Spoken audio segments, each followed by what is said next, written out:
programme of 2017. Today I'm joined by Kerry Chapman, one of our Cardiff operations managers. Kerry will be answering a series of questions today about her chosen topic, how to excel in management. So Kerry, are you ready to start? Yeah. Lovely. So Kerry, how would you run a team successfully of around 10 to 11 people, and what would your main focuses be? Okay, I think the first thing I would do, whether it was a new team or whether I was joining that team as a manager, is set my expectations out to them as a team. And I think one of the most important things, and maybe sometimes that may go amiss, is that you excel in those expectations. So whatever you expect from your team, you as the manager are going above and beyond and really leading the way. I think another one thing, and probably one of the most important things, is trying different ways to keep the team engaged. So, you know, the normal things go without saying, you know, competitions, you see them happening, but you need to give the agents, you need to give your team members maybe opportunities that they wouldn't normally get. So whether or not that's making them responsible for a certain area, making them the team ambassador, getting them to put suggestions forward, getting them to review policies, it's giving them the opportunities that they may not necessarily get on the front line, because that will make them feel proud or make them feel part of the department. I also think as a manager you need to believe in the dream that you're selling. I think that's one of the most important things. So a lot of changes happen, and as a manager you need to say, if you're not necessarily agreeing, that's fine, you have your opinion, but you may need to take the time beforehand to come to terms with what's going on before you present it to your team.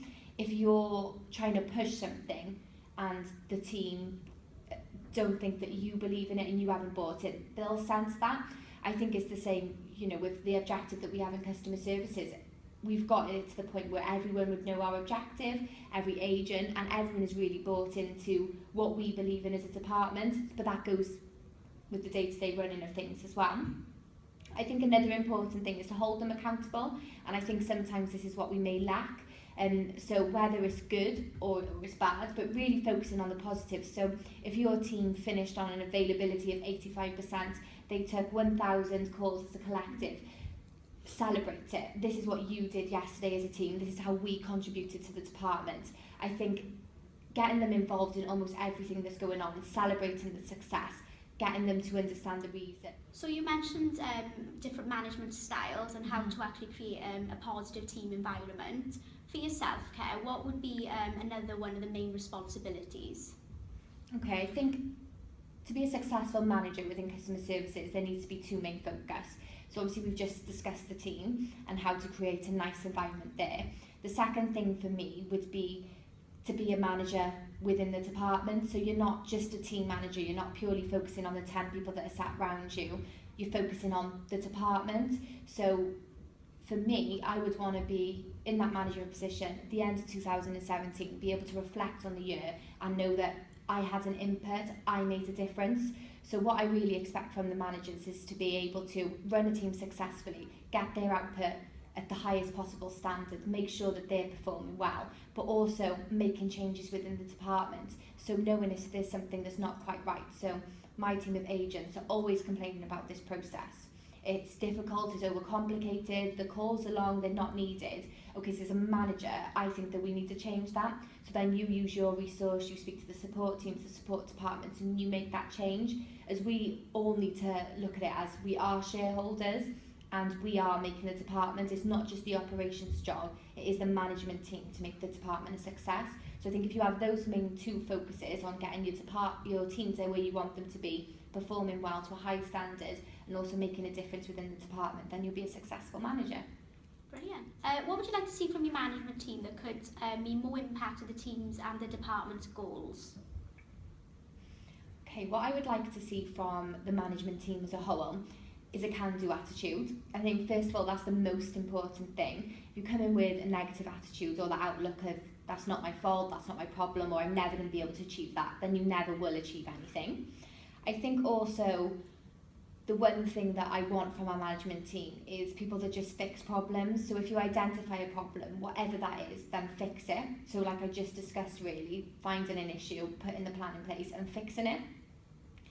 I would like a management team that would all lead. So they would all lead their peers. They would be the positive impact in the department.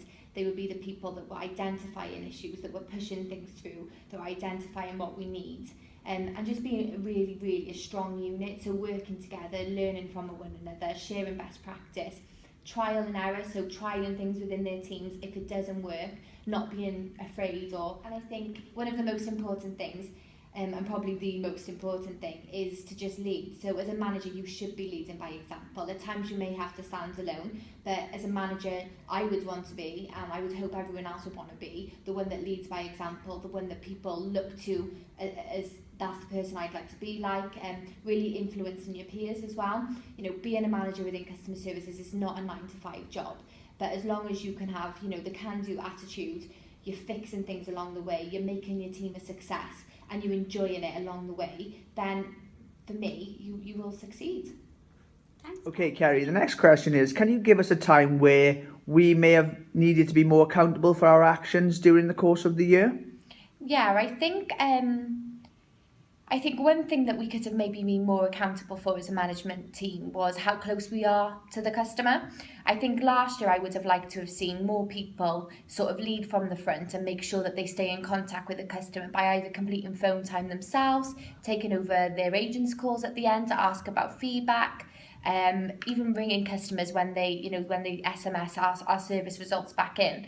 I think, you know, we are getting better. This is something that we're trying to do more of this year. But I'd almost, like I said, like to see our management team lead from the front and have that natural ambition to want to do that. So without being tasked the job to do it. I'd like them to almost set the standards. So doing 2 hours, 3 hours phone time, speaking to our customers, finding the reasons why they're calling, finding problems, and then putting sort of fixes into place, because if team members see their manager doing that, it'll naturally be very inspiring, and the 40-50 customers that they deal with on a daily basis, they'll also learn what their manager is doing and sort of apply that when they're speaking to our customers. And that's it today from Kerry. For further information on this video, please just visit Kerry's Development iLearn page. Thank you very much for today, Kerry. Thanks, Jan.